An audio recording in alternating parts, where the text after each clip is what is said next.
folks, I'm here with your Pro Tools Exercise 6, setting up a MIDI session tutorial video. The first thing we're going to do is go into our Pro Tools dashboard, and we're going to be choosing that we want to create a new session which we're going to import the MIDI files into later. This is a little bit different from some of the other Pro Tools exercises where you are opening up an existing session.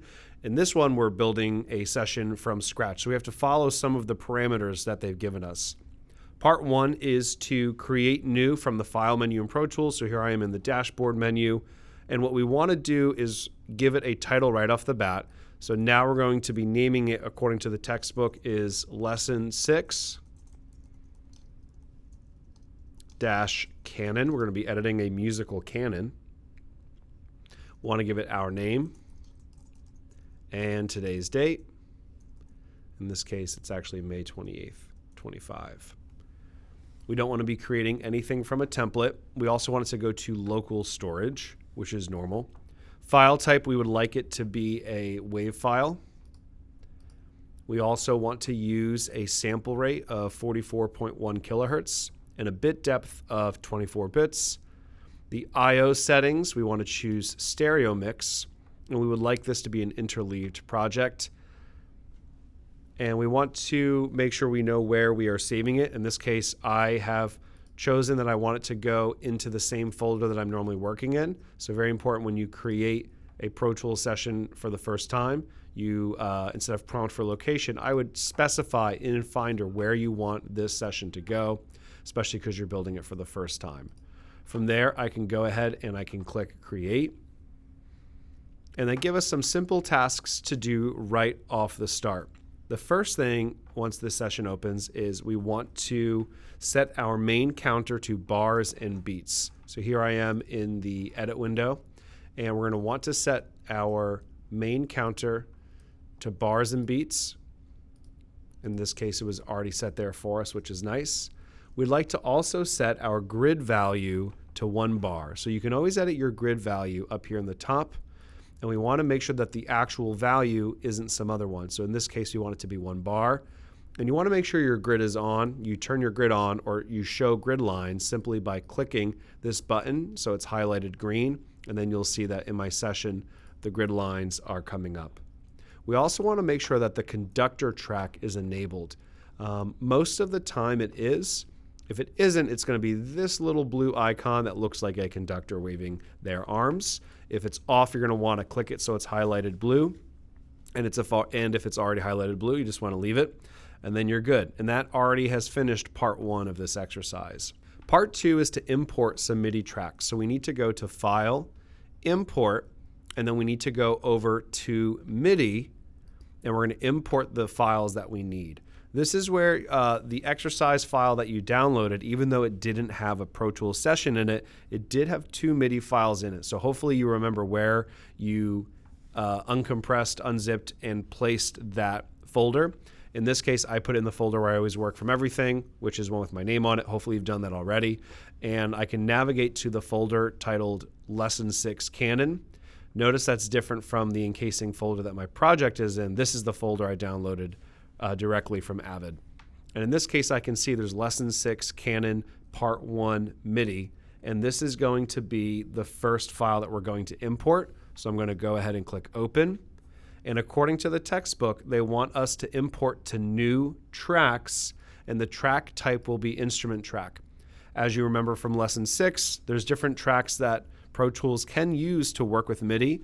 The more commonly used one is an instrument track, but you could also use a MIDI track in combination with an auxiliary input, which is something we're actually going to be doing later in this exercise.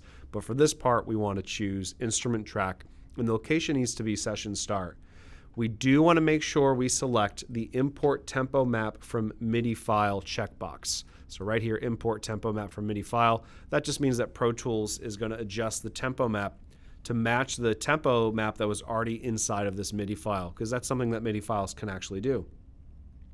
Then we're going to go ahead and click OK. And you'll see right away it's going to load a bunch of MIDI tracks for us, which is great.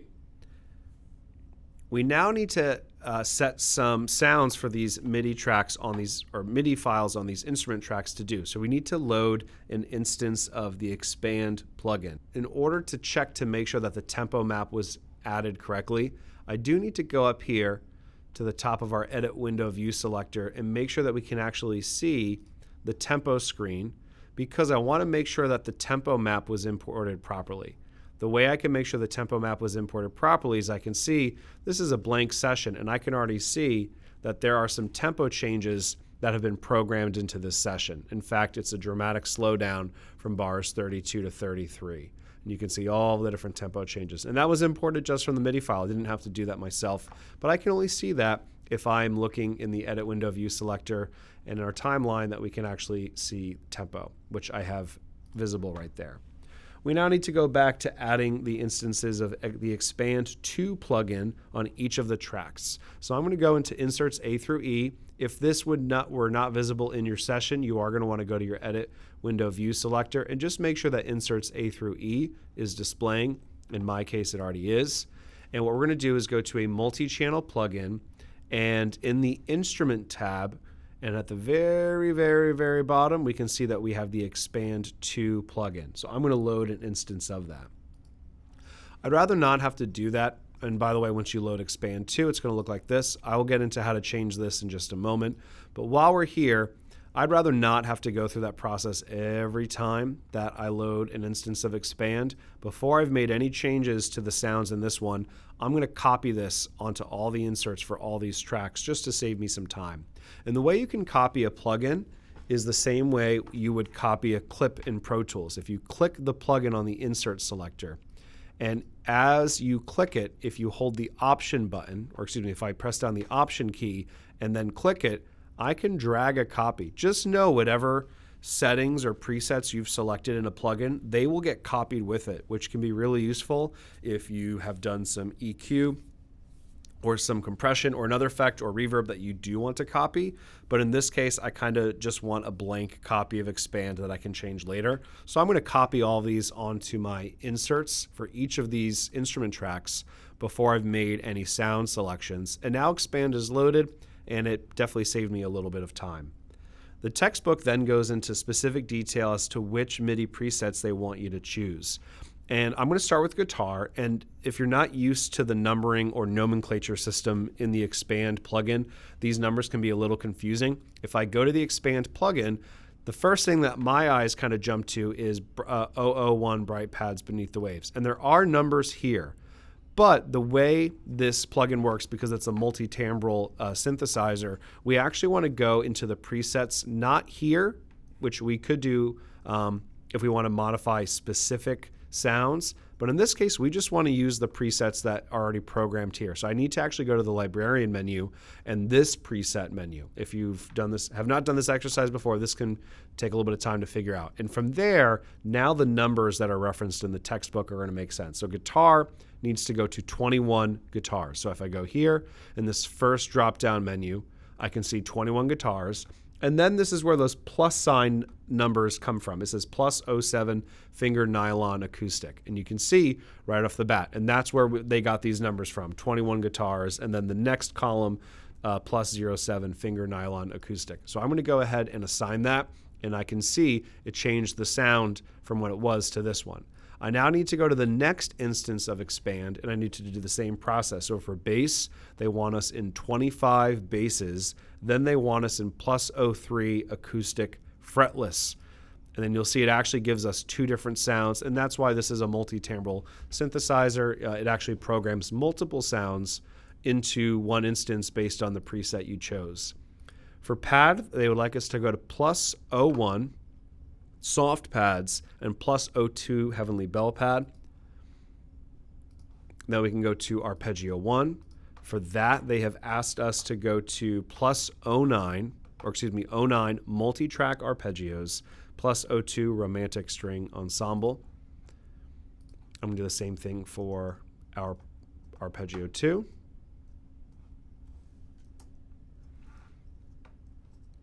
Arpeggio 2. We are also going to go to multi-track arpeggios, and we're going to plus 02 romantic strings.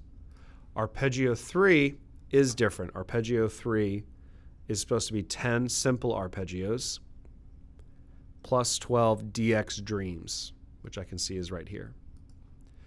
And last but not least is beat needs to go to 26 drums. Here is 26 drums, and from there we're navigating to 28 funk drums. Notice it's not the plus sign. So if you do the plus sign, you'll get crashes, rides. That's not what we want. We want 28 funk drums. So just make sure you're really watching carefully for the numbers. Now it says, and you'll know it works because it'll actually load an entire drum kit with a kick, snare, auxiliary percussion, and hats and cymbals. Now it says if we play back our session, we should hear all of these instruments playing.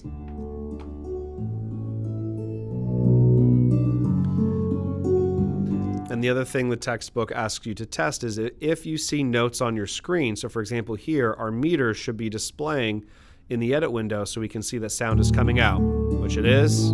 If I go to bar 9, I can see sounds or notes in this MIDI window here, and I see the meters moving. Same thing over here for tracks Arpeggio 2 and Arpeggio 3. And the beat kicks in at 17.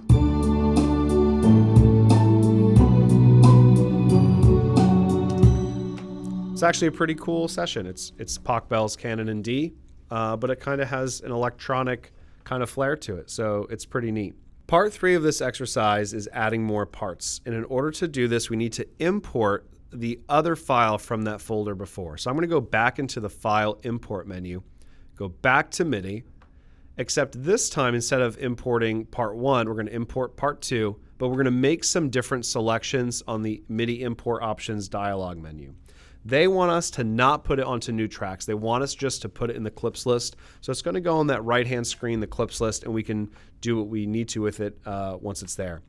We now are also going to, from there, we don't need to import the tempo map. So we're going to go ahead and hit OK.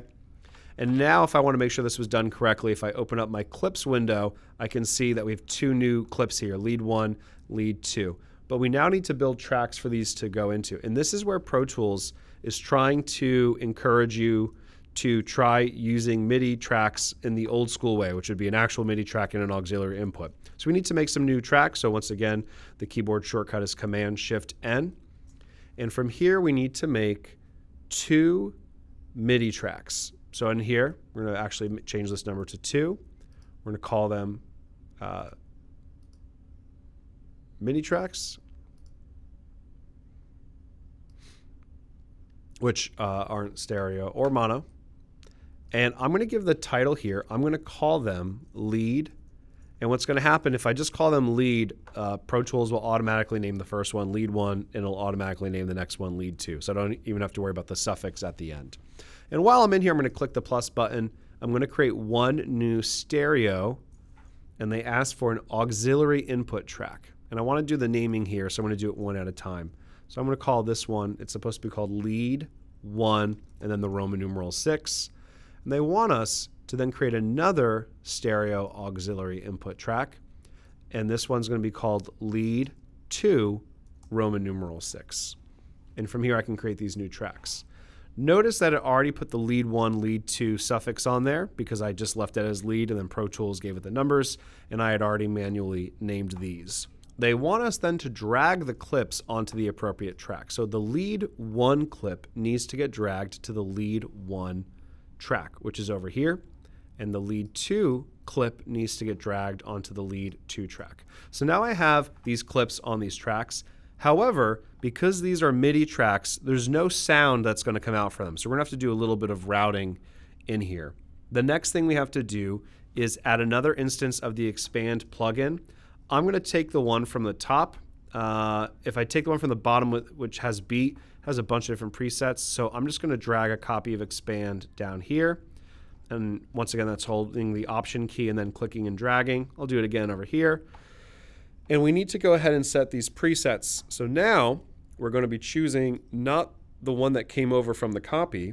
We want to choose for the lead 1 6 track, we want to do 11 soft leads plus 13 Eurodance. So 11 soft leads plus 13 Eurodance.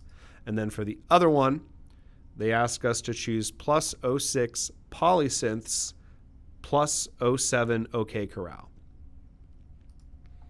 So now I've correctly chosen the correct presets for these synths. Now we need to do a little bit of routing. So we now need to route the output of each of the MIDI tracks to the auxiliary inputs. And if you can't see your I/O menu, hopefully you can. Reminder, it would be up here. I can see it on my screen already. And what we're going to do is go ahead and try to route the out of lead 1 into this aux input. So I'm going to go to lead 1, and the output of it, where it currently says none, I need to route it to lead 1 6. So lead 1 track is going to go to lead 1. It then gives you this option to go to individual targets. It shows the plugin that I've already loaded. That's why they had you load the plugin first. And the textbook tells you just to use channel 1.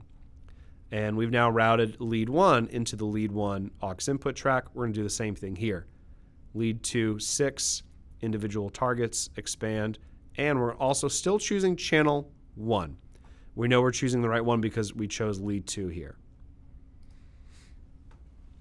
And then we should be able to hear these tracks. So we're going to go ahead and test and make sure that we can hear these leads in our session. And it looks like they start playing both around bar 5. That's working. Both are working great. So we routed those correctly, which is great. So we're done with that step. Part 4 of this exercise is editing MIDI. So we have a few things to edit. And the first thing happens in bar 15. So we need to go to bar 15, which is going to be over here. So now I'm currently set up at bar 15. And they want us to go to absolute grid mode. Reminder that you can use the F function keys to navigate between the different mode settings. So I'm going to go to absolute grid mode, which is just the F4 button. And if I hit it once, I can go to absolute grid. If I hit it twice, it goes to purple relative grid, which we'll use later. But for now, we want absolute grid, which is blue in the top left-hand corner. And I'm still set up on bar 15. It says to zoom in so we can see about 4 measures. So I'll get rid of the clips list over here. Here's bar 15, and I'm going to zoom in so I can see bar 15, 16, 17. So this is about 4 bars horizontally that I can see. We need to use the trim tool because they've told us that on the bass track some of the arpeggio tracks, some of the notes are not long enough.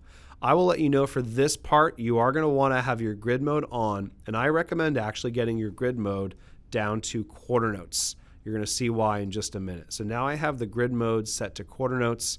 The grid is on. I'm back to bar 15, and I have 4 measures worth of notes to look at, and I can right away see this is the note they're talking about. It's not quite long. It doesn't go to the end of the beat. So what I need to do is use the trim tool, or you can even use the grabber tool, but I want to extend it so that I can make it go to the end of the beat that it's supposed to. So I'll zoom out my Pro Tools screen so you can see all of the tracks on the left. We're going to extend it so it goes from 15.3 to 15.4. And right now, we're also going to need to switch over to notes view. So right now, your MIDI tracks, your instrument tracks, they're default to clips view. I need to change it to notes view, and that's going to allow me to edit these notes. Now, for some reason, it's a little hard to see these. You might need to use this little vertical zoom button. You can see by doing this, I'm actually making the height of the MIDI notes taller, or I can make it smaller. Okay, so just know if you can't see it, that might be why. So don't forget to check that if you need to. That might be the difference between being able to see the note or not. You also might want to be in a larger one. I like to be in the large view. So just by right-clicking this keyboard here, I can change the height of this track. So I have it currently set to large, and I use the vertical zoom button over here. So here we go back to 15.3. I can see this note isn't quite long enough. So I'm zooming in, and I'm just going to drag it, and boom. Because I'm in absolute grid mode, it went right to the quarter note line that I had extended, that I had chosen up here. So that's why choosing quarter note in the grid is going to be helpful. We need to do this 3 more times on arpeggio 1, arpeggio 2, and arpeggio 3. And I can already see these are the notes that are not long enough. See how they don't go to the end of the bar? So I'm going to change this to the notes view. I'm going to zoom in. I'm also going to use the vertical zoom selector on this track to see if I can get it to switch over for us. Whoops, I made a note change. Probably don't want to do that. I'm going to also make sure that this is set to large. And we're going to see if I can get these notes extended where they should be. There we go. So now I'm getting this note zoomed in. And these are the notes that we're going to have to extend. So here's the first one. You can see just by clicking it that I was able to extend it. Here's the other one. And the reason it's going is because I have it in the trim tool up here. So that was arpeggio 1. I've edited that. Arpeggio 2, I need to go into notes view as well. This process is a little repetitive. And you can see I can just click it and it's going to go to the end of the beat. Same thing over here for notes view. Clicking it. And there we go. And that's why having the grid set to the proper amount is super helpful. So now I have extended all of those to the end of the beat as I was supposed to for the bass track, arpeggio 1, 2, and 3. And now we had those fixed. And remember, each of the arpeggio tracks had 2 notes that needed to be fixed. Next thing we need to do is what's called fixing pitch. So they say go to the lead 1 track and also change it to the notes view. Lead 1 track, I'm currently in the notes view. I'm just going to make this a large track as well too, just so I can see it a little bit better. And I'm also using the vertical scroll, vertical zoom view to make it a little bit better. You also can use the vertical zoom tool up here, right? So if you need to, you can just click and move it up and down. That's another great way to adjust it. I'm just going to scroll through, and if I need to go higher on the track, you can just kind of adjust it from here. And they want us to change one note in this track. So if you listen, there's one note in the lead that doesn't sound quite right. Ooh. So it goes to an E flat, it's supposed to go to D. So what I need to do is actually move this note down by 1. And they actually want us to be in relative grid mode. So I'm going to hit the F4 button again and go from absolute grid to relative grid.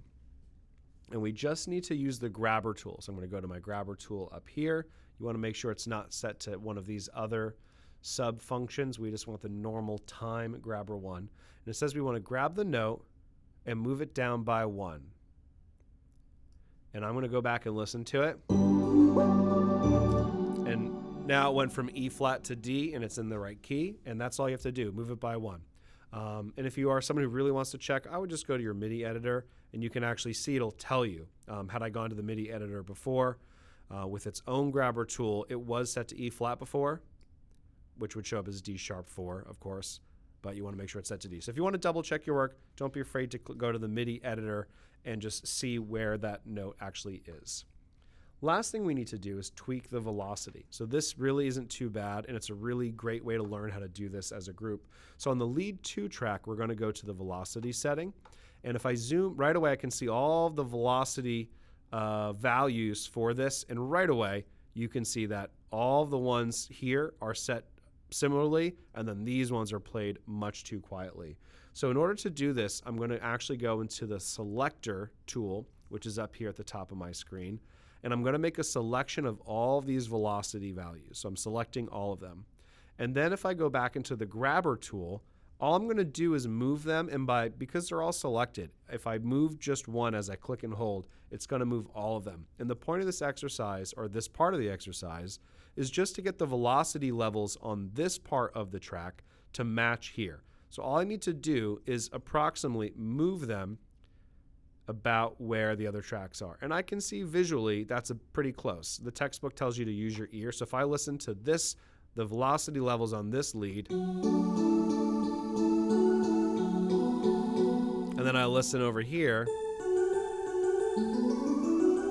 it's pretty comparable, right? So I would listen to it in the context of the session and see how it sounds. But that's what they're asking you to do, is just move all of those velocity levels, which we just use the selector tool and the grabber tool, and then we can move all of them at once, right? If we didn't have the selector tool, we'd be doing these one at a time, and that would look something like this, and you can imagine how miserable and time-consuming that would be. And that completes the exercise. The last thing you have to do is save your work. Hopefully you named your session appropriately. And then that completes it for this exercise. So I hope this was helpful with exercise 6 for MIDI.